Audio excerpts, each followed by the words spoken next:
Hello, જય માતાજી, જય શ્રી કૃષ્ણ। મિત્રો, આજની વાર્તા શરૂ કરીએ એ પહેલાં જો તમને અમારો વિડીયો પસંદ આવે તો વિડીયોને લાઇક અને શેર કરી દેજો। ચેનલ ઉપર જો તમે નવા હોય તો ચેનલને સબસ્ક્રાઈબ કરી દેજો। તો ચલો શરૂ કરીએ આજની વાર્તા। પરાકાષ્ઠાની ક્ષણો। રૂપા અને આદિત્યની ખુશી કેમ અધૂરી રહી? ટેલિફોન સતત રણકતો હતો। પરિવારના કોઈ સભ્યએ ફોન ન ઉપાડ્યો ત્યારે તુલસી અનિચ્છાએ તેના રૂમમાંથી બહાર આવી અને ફોનનું રિસીવર ઉપાડ્યું। રૂપા તરફથી કોઈ સારા સમાચાર છે? તુલસીની નાની બહેન અપર્ણાનો અવાજ સંભળાયો। ના, હમણાં નહીં। આ દરેક જગ્યાએ થાય છે। મેં ઘણા ડૉક્ટરોની સલાહ લીધી પણ કંઈ થયું નથી, તુલસીએ જવાબ આપ્યો। થોડીવાર પછી ફરી અવાજ ગૂંજ્યો। Hello, hello. રૂપાએ બહુ મોડું કર્યું। પહેલાં તો તેને સંતાન નહોતું, પછી તે અને તેનો પતિ એન્ટી-ઇમેટિક દવાઓ લેતા રહ્યા અને હવે તે બંને અહીં તહીં ભટકે છે। તમારી દીકરી સ્વીટીને આવું ન કરવા દો। આ લોકોએ જે ભૂલ કરી છે તેવી જ ભૂલ તેમને કરવા ન દો। તુલસીએ અપર્ણાને સમજાવ્યું અને ઉમેર્યું, એન્ટી-એમેટિક દવાઓનું સેવન શરીરને બગાડે છે અને પછી બાળક થવાની ક્ષમતાને અસર કરે છે। ગર્ભ ટકી શકતો નથી। તું સ્વીટી માટે આનું ધ્યાન રાખજે। સૌપ્રથમ બાળકને જન્મ આપવાની છૂટ આપવી જોઈએ, તે પછી પણ એક અંતર રાખો। ઠીક છે, હું ધ્યાન રાખીશ। અપર્ણાએ તેની મોટી બહેનની સલાહને હૃદય પર લીધી। પોતાની મોટી બહેનનો અનુભવ અને તેણીએ આપેલી સલાહ સાંભળીને અપર્ણાએ પૂછ્યું, હવે શું થશે? ત્યારે મોટી બહેન તુલસીએ કહ્યું, શું થશે? તેઓ ટેસ્ટ ટ્યુબ બેબી માટે પ્રયાસ કરી રહ્યા છે। શું તમે બંનેએ તમારું ચેકઅપ કરાવ્યું? હા, તુલસીએ અપર્ણાના પ્રશ્નનો ટૂંકો જવાબ આપ્યો। અપર્ણાએ ફરી પૂછ્યું, ડૉક્ટરે શું કહ્યું? આ પણ વાંચો। ખુશીઓ કા ઉજાસ।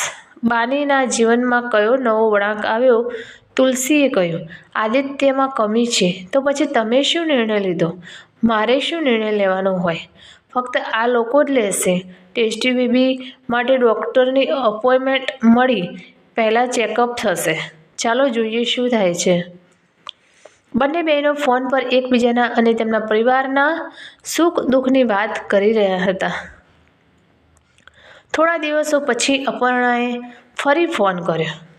હા જીજી, શું થયું? શું આ લોકો ડૉક્ટર પાસે ગયા હતા? ડૉક્ટરે શું કહ્યું? કામ થઈ ગયું? હવે જોઈએ આગળ શું થાય છે। બધું સારું થશે, સારું થશે। નાનાએ વડીલને આશા વ્યક્ત કરી। Hello, hello. હા, હવે ઘણો સમય થઈ ગયો છે।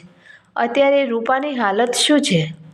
અપર્ણાએ ઘણા સમય પછી તુલસીને બોલાવી। કંઈ નહીં, તે સફળ થયું નહીં। મેં રૂપાને પહેલેથી જ કહી દીધું છે કે આખી દુનિયામાંથી ઇન્જેક્શન લેવાનું બંધ કરો। ઓવર ધ કાઉન્ટર દવાઓની જરૂર નથી, તેની આડઅસર છે। અત્યારે તમને શું ઓછું દુઃખ થાય છે?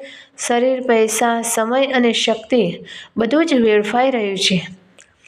બાકી બધું બાજુ પર છોડો। માણસ પ્રયત્ન કરે છે, હાથ અહીં ત્યાં ઘસે છે, પણ તેના શરીરનું શું કરવું? જો તે વધુ ખરાબ થશે તો વધુ મુશ્કેલી થશે। પછી તેણે શું કહ્યું? અપર્ણાએ તેની ભાભી અને તેની વહુની દુઃખદ સ્થિતિ જાણીને પૂછ્યું, શું કહેવાનું હતું? તમે ક્યાં સાંભળો છો? હજુ પણ ડૉક્ટરોના ચક્કર લગાવી રહ્યા છો? તેઓએ જે કરવાનું છે તે જ તેઓ કરશે, એ બરાબર છે। હવે પછી વાત કરીએ। હમણાં જ કોઈ આવ્યું છે, મને જોવા દો કે તે કોણ છે। ઠીક ઠીક, કોલ કરો, મને કહો કે શું થયું। હા, હું કહીશ। ફોન સ્વિચ ઓફ થઈ ગયો હતો। બંને પોતપોતાની વ્યસ્તતામાં એટલા ડૂબેલા હતા કે બંનેને એકબીજાના સાથે વાત કરવામાં ઘણો સમય લાગ્યો। કેટલો સમય વીતી ગયો કે કદાચ કોઈને સમય ન મળ્યો કે ભાન નહોતું થયું. ટ્રેન ટ્રેન ટ્રેન ફોન રણક્યો. હેલો. અપર્ણાએ ફોન ઉપાડ્યો. અભિનંદન, તમે દાદી બની ગયા છો. તુલસીએ ખુશી વ્યક્ત કરી. ઓહ, આ ખૂબ જ સારા સમાચાર છે. તમે પણ દાદી બની ગયા છો.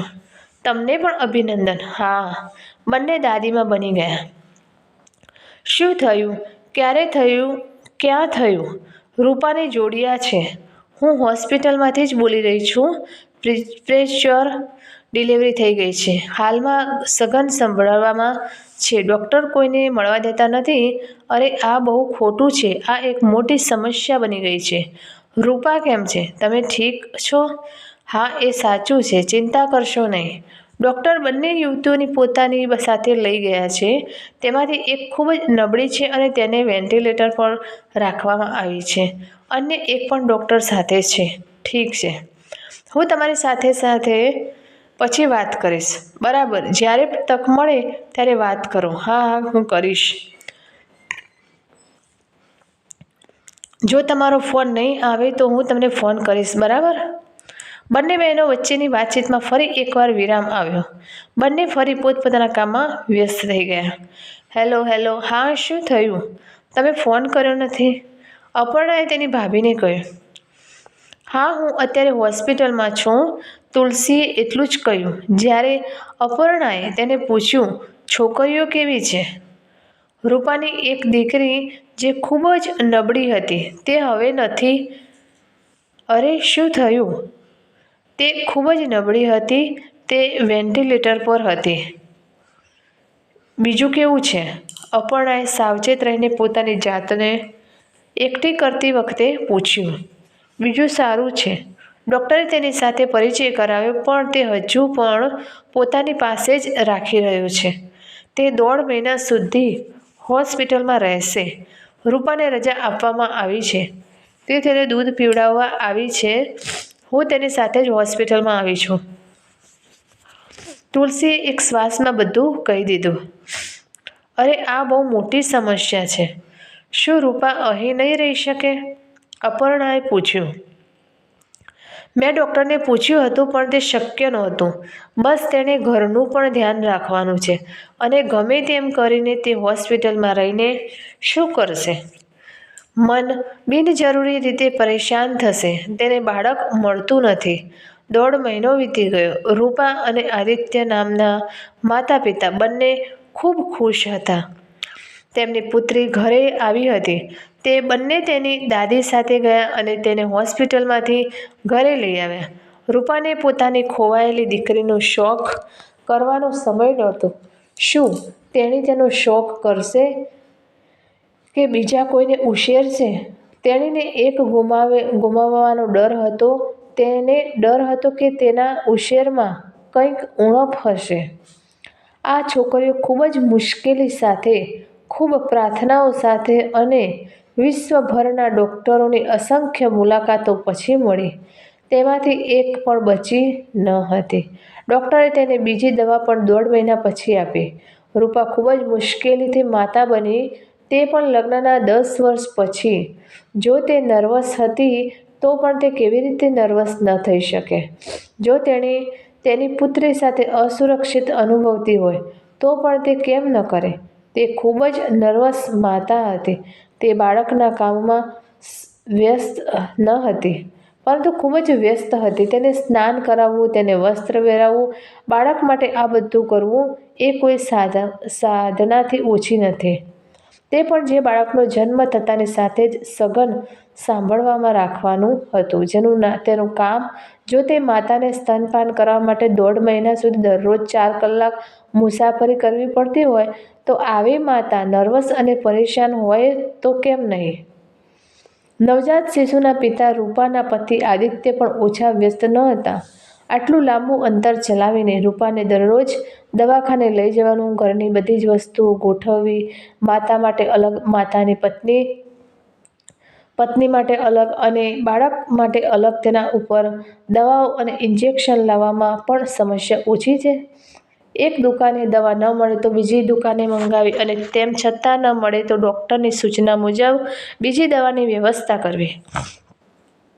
શું આ ઓછો માથાનો દુખાવો, ઓછો વ્યસ્ત અને ઓછો થાક છે? તેમની પુત્રી પ્રત્યેના અપાર પ્રેમ અને અપાર વ્યસ્તતા હોવા છતાં તેમને તેમની પુત્રી પ્રત્યે જરા પણ અસુરક્ષા કે ડરની લાગણી ન હતી, કારણ કે તેમના કામ અને કાર્યસ્થળમાં તેમની પાસે આવો કોઈ અવકાશ નહોતો.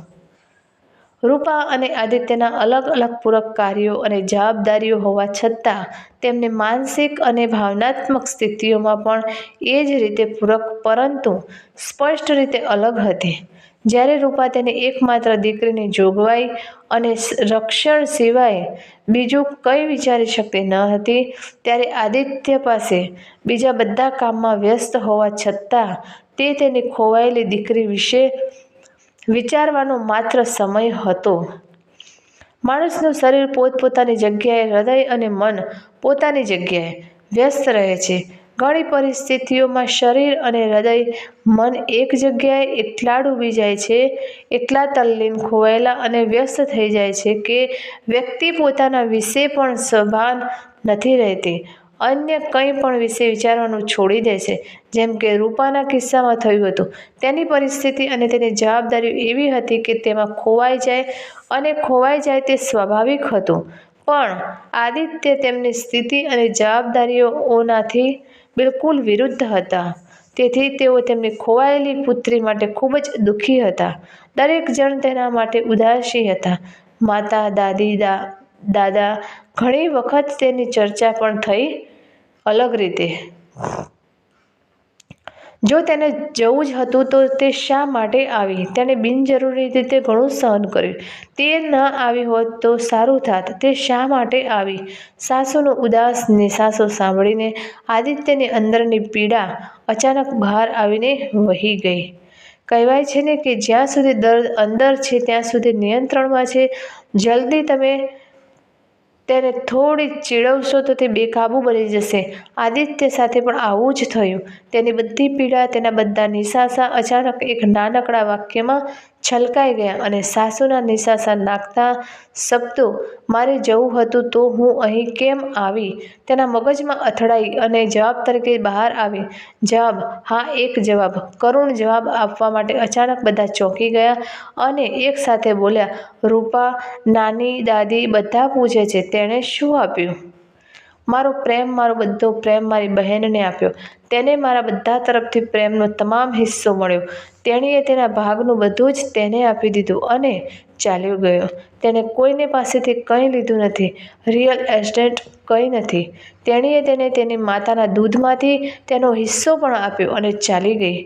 તેણીએ તેની બહેનને બધું આપ્યું અહીં, જેથી અમે અમારી માતાના દૂધમાં પણ અમારો હિસ્સો મેળવી શકીએ છીએ. બધા શાંત હતા. આદિત્યના જવાબથી તે ચોંકી ગઈ. આદિત્યના શબ્દો કેટલાક સ્પષ્ટ અને કેટલાક અસ્પષ્ટ હવામાં ગૂંજતા હતા. તે તેના ભાગનું બધું તેની બહેનને આપીને ચાલી ગઈ, મારી માતાનું દૂધ પણ.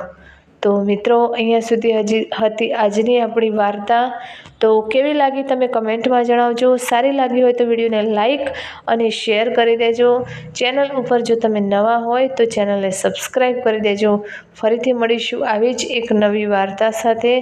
ત્યાં સુધી જય માતાજી, જય શ્રી કૃષ્ણ, હર હર મહાદેવ. Thanks for watching.